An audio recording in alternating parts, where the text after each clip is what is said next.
రాష్ట్రంలో గ్రామ పంచాయతీ ఎన్నికలు జోరుగా సాగుతున్నాయి. మొదటి విడత, రెండో విడత, తర్వాత తుది విడత నామినేషన్ల గడువు నేటితో ముగియనుంది.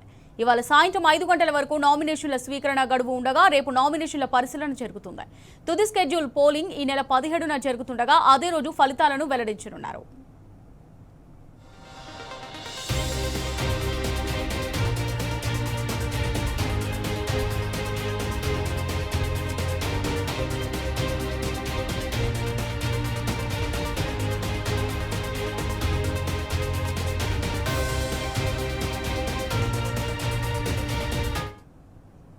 రాష్ట్రంలో గ్రామ పంచాయతీ ఎన్నికలు జోరుగా సాగుతున్నాయి. మొదటి విడత, రెండో విడత, తర్వాత తుది విడత నామినేషన్ల గడువు నేటితో ముగియనుంది.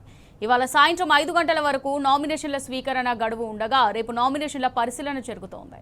తుది స్కెడ్యూల్ పోలింగ్ ఈ నెల 17న జరుగుతుండగా అదే రోజు ఫలితాలను వెల్లడించనున్నారు.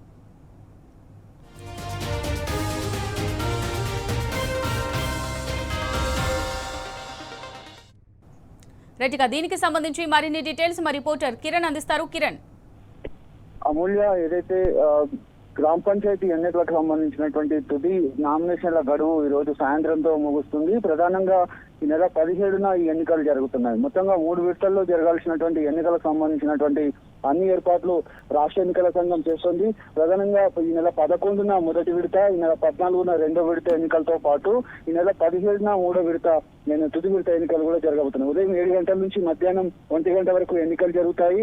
అదే రోజు ఫలితాలను కూడా ప్రకటిస్తారు. ముఖ్యంగా ఎన్నికలకు సంబంధించినటువంటి అంశంలో ఎక్కడ కూడా చిన్న ఇబ్బందులు కూడా కలగకుండా ఉండేందుకు అన్ని రకాల ఏర్పాట్లు చేయాలని జిల్లా ఎన్నికల అధికారులకు, ఎస్పీలకు రాష్ట్ర ఎన్నికల సంఘం సూచించింది. ఈ రోజు నుంచి కూడా మరొక 2 రోజుల పాటు ఓటర్ స్లిప్ల పంపిణీ కూడా పూర్తి చేస్తుంది. మొదటి విడత పంపిణీ కూడా పూర్తయింది. రెండో విడత పంపిణీ కూడా కొనసాగుతుంది. మరొక 2 రోజుల్లోనే మూడో విడతకు సంబంధించినటువంటి ఓటర్ స్లిప్ల పంపిణీ కూడా. ఇప్పుడు ఏకగ్రీవాలు దాదాపు 395 ఏకగ్రీవాలు జరిగినట్టుగా తెలుస్తుంది. అందుకు సంబంధించినటువంటి అంశంలో ఆ ఏకగ్రీవాలు జరిగినటువంటి గ్రామ పంచాయతీలో కూడా ఎన్నికల కోడ్ కొనసాగుతుందంటూ రాష్ట్ర ఎన్నికల సంఘం సూచించినటువంటి నేపథ్యంలో ఎన్నికలకు సంబంధించిన